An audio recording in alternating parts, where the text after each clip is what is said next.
Today I wanted to talk about why I feel lost and honestly a bit scared about my current situation. So, I'm not just talking about I'm feeling like, oh, I don't know what to do with the rest of my life. I mean, I'm only 17. I still have a lot of time to figure that out. However, I think the thing that I'm feeling most right now is, why do I even do this anymore? Like, what's the purpose in trying so hard just to survive? Like just to barely get by. Um, so for some context, obviously you saw the title. I'm 17. That must mean that I'm in high school. Um, I live a pretty good life, I'd say, in terms of my resources that are available to me and opportunities and things like that. Um, so in fact, last year I took the SAT. I got a very good score in the top 1% of test takers. I'm at the top of my class. I've taken 6 AP exams and gotten fives on every single one. And I also run track. So you may be wondering, why do I feel lost?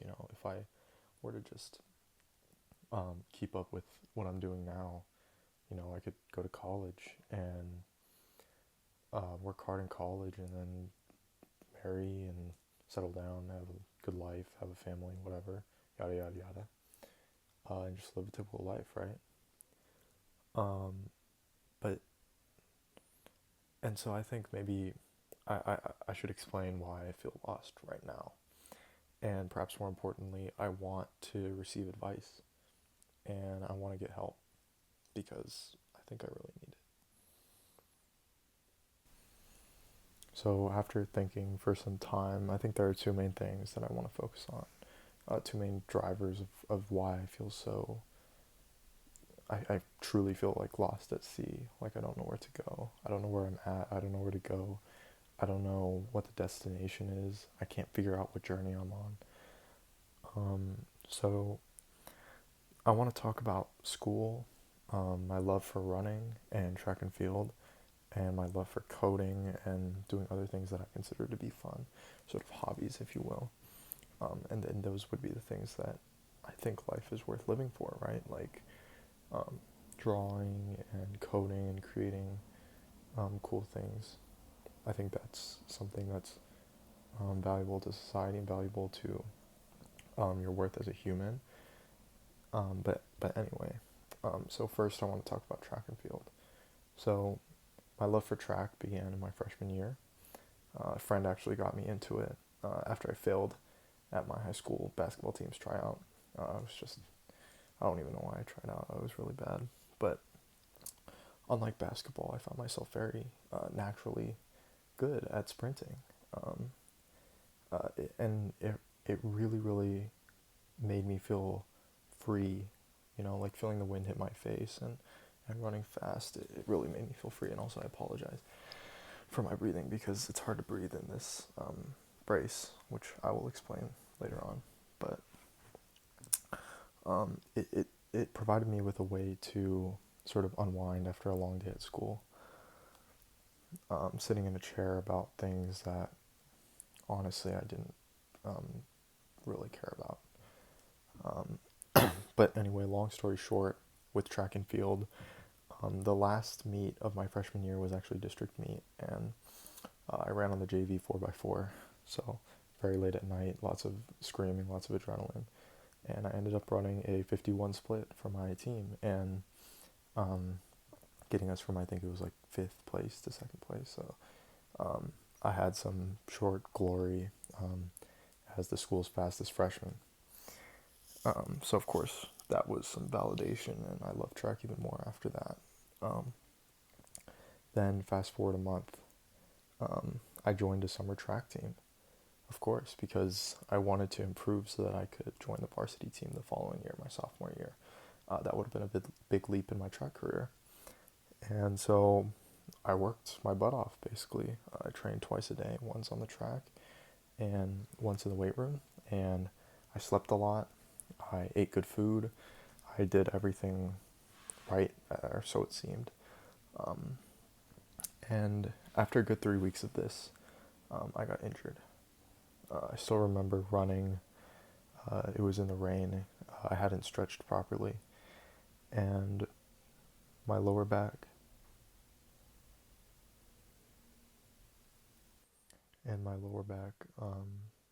suddenly started shooting rays of pain up my back and through my glutes and my legs and basically my whole body.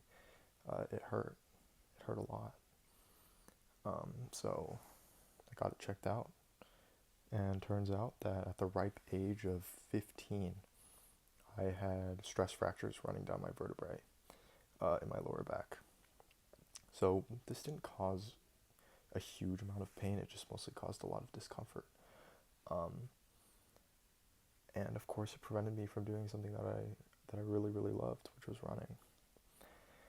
So I remember this led to some mental health issues, where I was kind of sad because I couldn't run. It was a big way for me to sort of express myself and have fun and be competitive. Um, but I was assured that it would heal within 2 months. So I waited 2 months. I did everything I was supposed to. Um, I stretched. I did physical therapy. I wore this very uncomfortable brace at school as well, which was very, very painful and annoying and embarrassing. Um, it ended up lasting for 7 months, not 2. Um, so, and around the same time of the injury, I was taking 5 AP courses, which are college level courses, as they say, all of which had a very large workload that I had to deal with. And so that's what I did. I ended up getting 95s in all of those classes and doing very well, I thought. Of course, that took a mental toll on me, though. So essentially, that was the first back problem that led me to being out of track and causing some issues. So fast forward to the first semester of my junior year.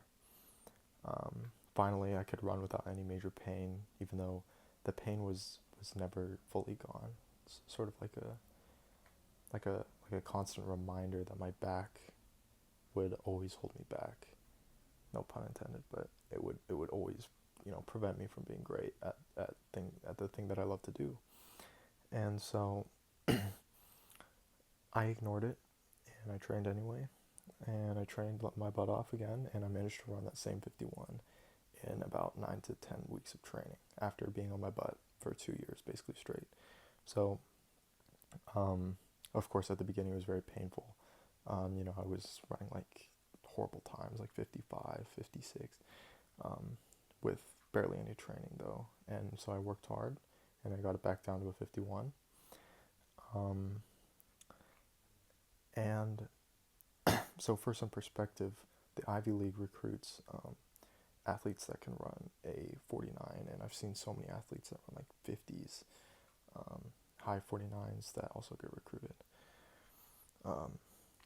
And so here I am, right, with my good SAT score and decent grades and decent extracurriculars and all of that crap. And my, these big profound dreams of going to an Ivy League and meeting brilliant people and, living a dream life, basically. And so at that point, I was totally confident that I was going to run a 49 or a sub 49 even, because I was totally motivated. I was disciplined. I was training a lot. I had good nutrition. I was doing everything right. And so I was going to give it everything I got. I was ready for it. So fast forward now to winter break, which was about 7 weeks ago. I'm sitting for long periods of time. I was coding projects. I was having fun, without having to stress about school. By the way, at this point, I was taking 7 AP courses now, so 7. And also, I would not recommend anybody do that. But anyway, so of course, during winter break, I decided I was going to train as well. And while I was training, I felt a weird sensation in my lower back. And I thought to myself, oh crap, there's no way that this is happening again, right? So I immediately stopped. I listened to my body. Um, I focused on nutrition and everything instead, and I got it checked out. So 1 MRI later, turns out that at age 17 now, 2 years later, I've got a protruding disc in my lower back, in the exact same place that I had a stress fracture 2 years ago. Yeah, so that was 7 weeks ago.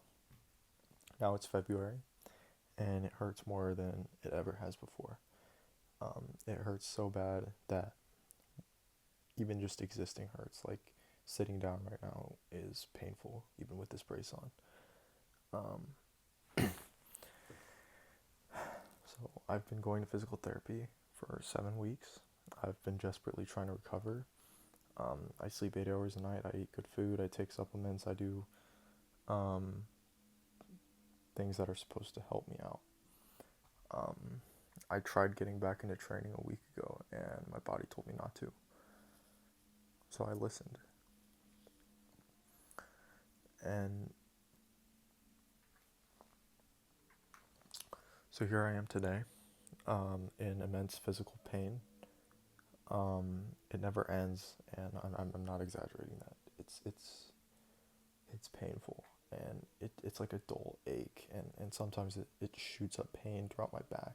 So it's very difficult to even just sit down or lay down or stand up. It's difficult to do everything. Like it literally physically hurts just to exist. Now I think I want to talk about the other thing that sort of makes my life more difficult than it should be, I think. Um, and that and that is school. So, like I've said before, um, I haven't done too badly in the academic scope of school. But this is totally far from me saying that I'm some sort of genius that excels at school without trying too much. That's totally not what I'm saying. Actually, it's quite the opposite. I work very, very hard for the results that I achieve in school. Um, it's totally not like I can ace my classes without trying. But it takes a lot of effort to do well, and that effort is getting to the point where it's getting more and more painful for me to achieve those grades, especially when I'm taking four college level courses in a semester. I mean, in the past it was more bearable, but it's getting harder by the day, if I'm being honest. Like I have right now, it's Saturday, it's 10 p.m. and I have 28 assignments due. 28. I'm being totally serious. And half of them, or not even half, probably like 99% of them, are things that are very uninteresting. They're busy work. They're read this textbook and then answer these questions. And so it's just a very weird situation where I have things that I don't want to study, that I used to be able to just, thug it out and do it. But now, in tandem with the physical pain that never ends, it's sort of this situation where if I want to study or if I have to study, then it's very difficult to do so because of the pain that's shooting up and down my legs all the time when I'm not on painkillers. And it just leads to a lot of stress, and it's hard. So, like I said, 99% of it is stuff that I really don't care about, if I'm being honest. Things like just busy work. Like the content itself is okay, but the busy work is there's 30, 40 pages of homework, and that doesn't seem realistic to me, at least in my eyes. And another issue is that some of my teachers they just don't teach. Simply, they tell us to read the textbook, take notes, and that's it. There's no lectures. They don't have their own notes. It's very strange to study for those kinds of classes. And yeah, school's just very difficult when you not only don't know what to study, but you don't like what you have to study. And along with that, um, the physical pain is preventing you from being physically comfortable while you study. So I hope it doesn't sound like I'm being overly complaining about everything, but it's very difficult to manage the physical pain along with all the mental work. And so I think there's one last thing I want to complain about in this video, and that's just like I've said so many times, it's just hard to exist in general now.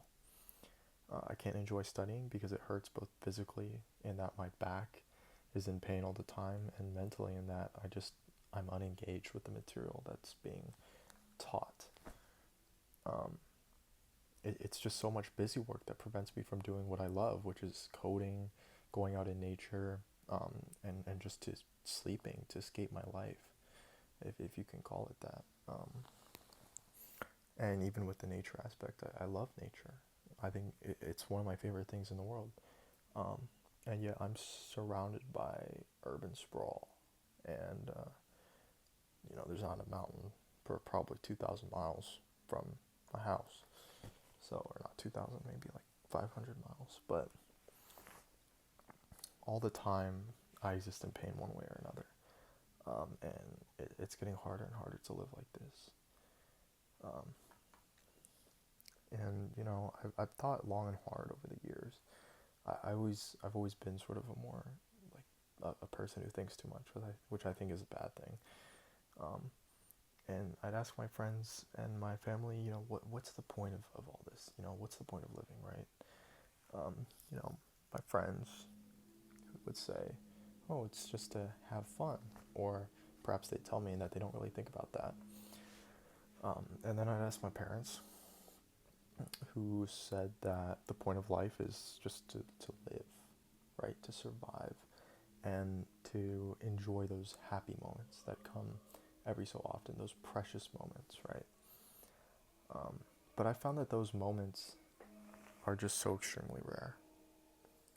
And even when they do happen, I can't fully appreciate them. It's like I've been hardwired to just exist and survive instead of to live. Like, what does to live even mean, right? Is it to survive? Like Nietzsche said? Like, I don't know. I think I'm just bitter about my situation right now, and I just have so many questions. Like, why me? I work very hard. I work honestly. I work diligently. I don't understand why this is happening to me. I tried to do everything right, and it didn't work. I don't understand why. I want to know how I can survive this, how I can get out of this, and survive and prosper. Like, what am I going to do? Am I going to be okay? How do I get out? And so I think I'm a little bit lost, and I need some help. I think another thing I didn't really articulate very well was that I wanted to go to an Ivy League, and I worked very hard for that, and track and field was going to be a big part of that. And now that I've lost that, it seems like that dream has been extinguished, and it feels like I'll never be able to recover from this. So it feels like I'm in a difficult situation where my dream seems to have vanished in a matter of weeks due to very unfortunate circumstances. And so I don't really know what to do.